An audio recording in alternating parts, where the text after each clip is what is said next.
That makes me say this.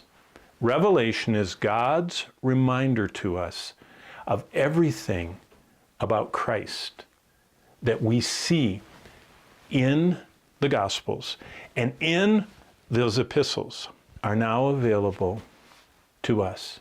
But remember this, nothing God says in the book of Revelation is only said here. Revelation is a book of reminders. Nothing is here for the first time.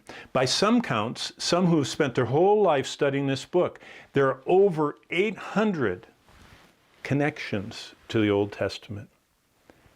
And it's just reminders of what Paul already said, what Peter already said, what John already wrote to them, what God revealed through the Gospels.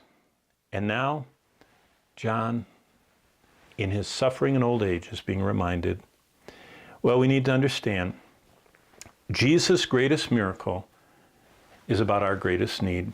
Look back at verse 5. You notice I never read verse 5. I skipped over it. See what it says?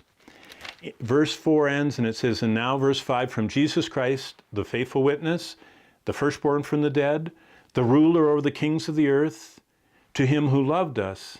Now listen, the end of verse 5, and washed us from our sins in his own blood. Do you know what Jesus came to remind us of? Our greatest need? Our greatest need isn't happiness. If you watch the news, if you listen to the television, if you're online, if you're binging on Netflix and everything else, it's kind of like happiness is what everybody's looking for. It's not happiness. It's forgiveness. That's what we need.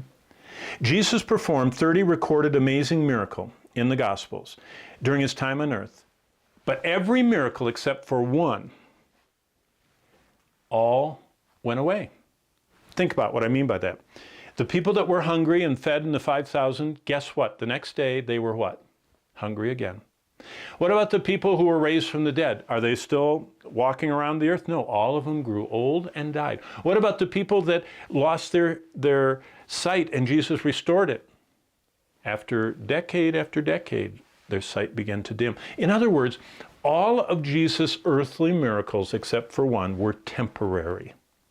Yeah, they temporarily fixed a body, fixed eyes, fixed ears, fixed fingers, fixed, demon possession. But all of them wore out after decades, except for one. Verse 5, chapter 1, verse 5, forgiveness. Jesus Christ offered endless forgiveness.